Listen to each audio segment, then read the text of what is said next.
My name is Elena, and I am 38 years old. My husband used to say my body was his favorite work of art. It was a beautiful thing to hear. I thought that by having our son, I was making that art meaningful. I gave my body to create our family, and in return, my husband almost gave his heart to someone else. He started looking for perfect art in other galleries. Before our son, Leo, was born, my life was full of business suits and high heels. I was a marketing manager. I had a slim body and so much energy. My husband, Daniel, loved my ambition. He was always proud of me. Everyone said we were a perfect couple, a power couple. We were a team, ready to conquer the world. I felt so alive back then. I thought our life would always be like that. Then, motherhood changed everything. My body became soft. It was not the same body I knew. My skin had new lines, like a map of my new life. And a long, pale scar rested on my belly from the C-section. I quit my job to be a full-time mom. My stylish clothes were replaced with simple, comfortable ones. There was no more perfume, no more makeup. My world became smaller. At first, Daniel was wonderful. I thought he truly understood. He would kiss my scar and say, "You are my hero, Elena. This is proof of your love." Those words were my comfort. They made me feel strong. But years passed, and words can fade. Slowly, his eyes changed. It was a small thing, but I noticed it. He stopped looking at me with admiration.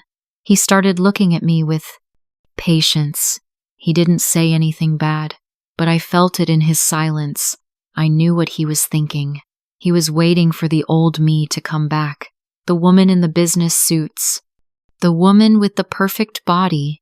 But that woman was gone, and I didn't know how to bring her back for him. The distance between us grew slowly, like a crack in a wall. Daniel started spending more time with his friends. They were successful men, and many of them had beautiful, perfect wives. One evening, he was scrolling through photos on his phone. He didn't look at me. He just said, "You know, my friend Mark's wife is amazing. She has 2 kids but looks like a model." His words were casual, but they felt like a small stone thrown at my heart. I felt a sting of pain, but I pushed the feeling away. I whispered to myself, "He's just talking. He doesn't mean it. He knows I am trying." I wanted to believe he was still the same good man. I started going to the gym. I tried to eat healthier. I did it for him, for us. But mostly, I did it for our son, Leo. I wanted him to have a complete family, with a mother and a father who loved each other. I held on to that hope. Then, one night, the hope started to break. Daniel came home late. I smelled something strange on his shirt. It was a sweet perfume, a woman's perfume. It was not mine. I tried to keep my voice steady. "What's that smell?" I asked. He frowned. He didn't look into my eyes. I danced with a client at the company party. "Don't be silly," he said quickly. His voice was annoyed. I knew he was lying. It was a clumsy lie. And for the first time, a dark cloud of suspicion entered my mind. That night, I could not sleep. I went to the bathroom and stood in front of the mirror.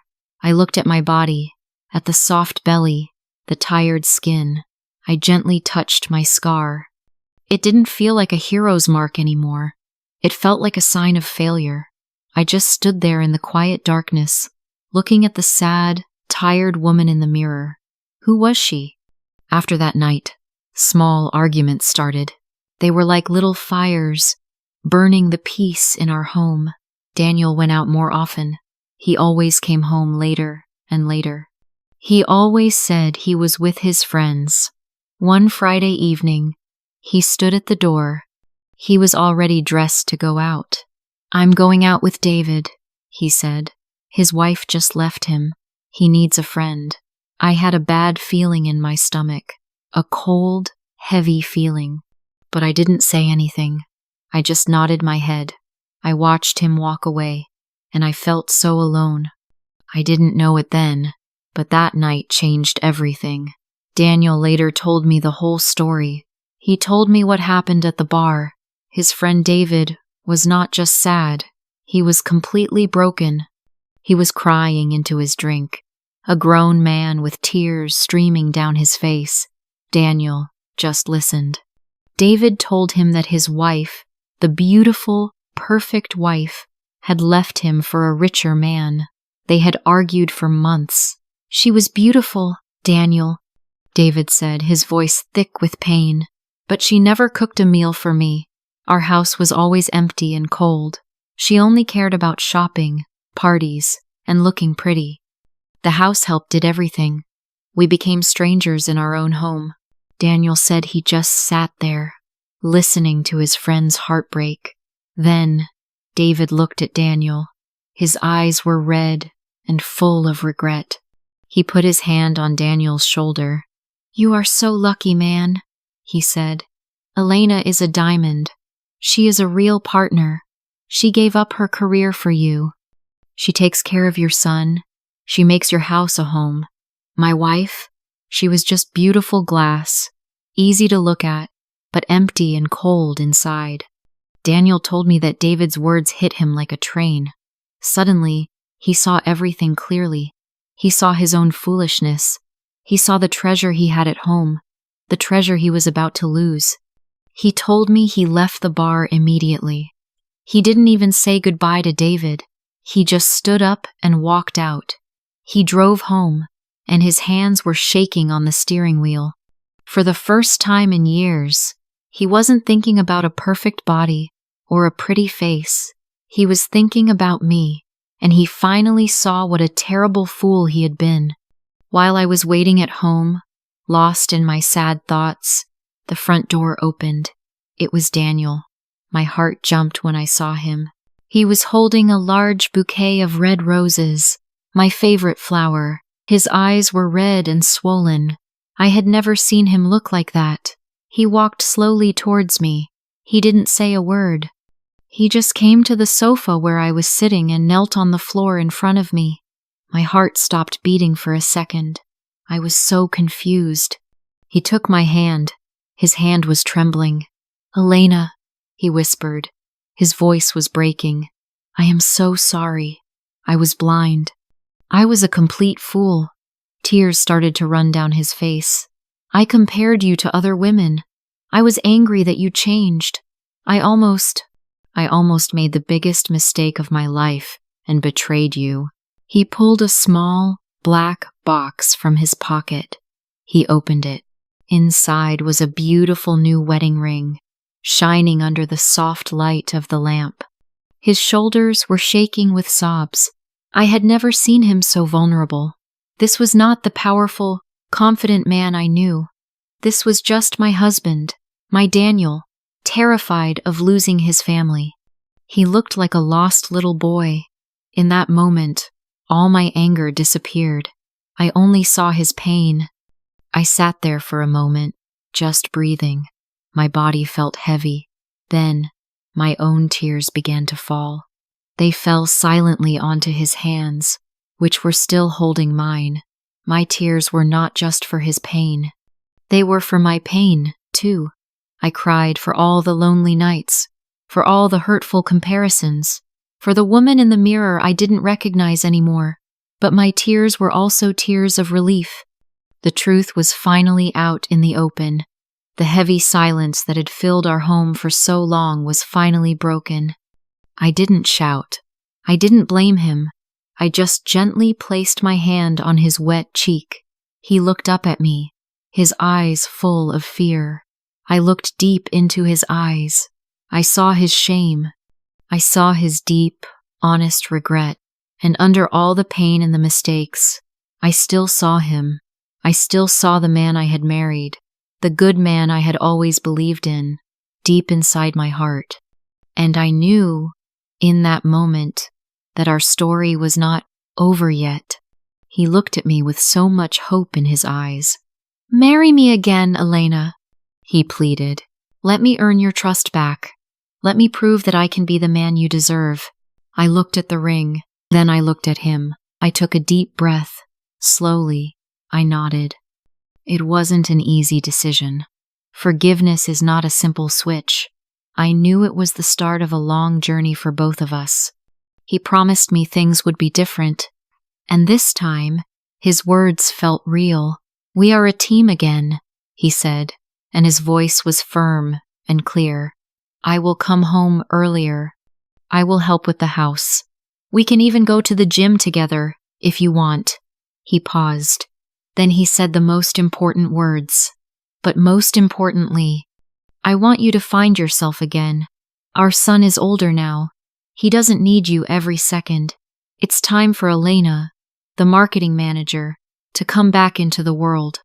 1 year later, our life is completely different. Daniel kept every single promise. He is not just a husband. He is my partner again. He comes home earlier. We cook dinner together. He plays with Leo while I work on my projects. He was the one who encouraged me to start my own freelance marketing business. Now, I have my own clients. I feel that old energy returning. I go to the gym, not to get a perfect body, but because it makes me feel strong. Our house is no longer quiet and heavy with unspoken words. It's full of laughter and conversation. Daniel doesn't look at other women anymore. He only looks at me. And in his eyes, I see love, and I see respect. I feel beautiful again. Last night, as we were getting ready for bed, he sat next to me. He gently touched the scar on my belly. He leaned in and kissed it softly. "This is the most beautiful part of you," he whispered. "It's the story of our family. It's the proof of our love." And for the first time in a long, long time, I looked at my scar in the mirror, and I smiled. I finally believed him. I used to think love meant staying perfect, never changing, always looking the same. I thought that was the definition of a happy marriage. But life changes us. Motherhood changed my body, and that change almost cost me my family. Now I know, real love is not about never changing. It's about seeing the beauty in those changes. A perfect body can fade, but a family built on forgiveness and understanding, that can be strong forever. It can heal and grow, even after the deepest pain. Elena and Daniel's story is a mirror for many modern relationships. In a world filled with perfect images on social media, the pressure to have a perfect life and a perfect partner is immense. It can make you forget the real value of what you have at home. Through this story, Peak wants to show you the danger of external validation. Daniel's mistake was letting the shallow opinions of others define his wife's worth. A true partnership requires building a private world of shared values, strong enough to resist outside noise. Notice that the turning point wasn't another argument, but a powerful moment of empathy, seeing his own potential failure in his friend's pain. So, here are some thoughts for you. Protect your relationship from unhealthy comparisons. Practice active gratitude. Tell your partner one specific thing you appreciate about them today. And always remember that a relationship is a team. Both players need support to thrive, especially after major life changes like having a child. If you believe in second chances and forgiveness, please type team in the comments below. If this story warmed your heart, please give it a like and subscribe to Peak English Stories for more stories about real life and real love. Thank you for listening. Cherish what you have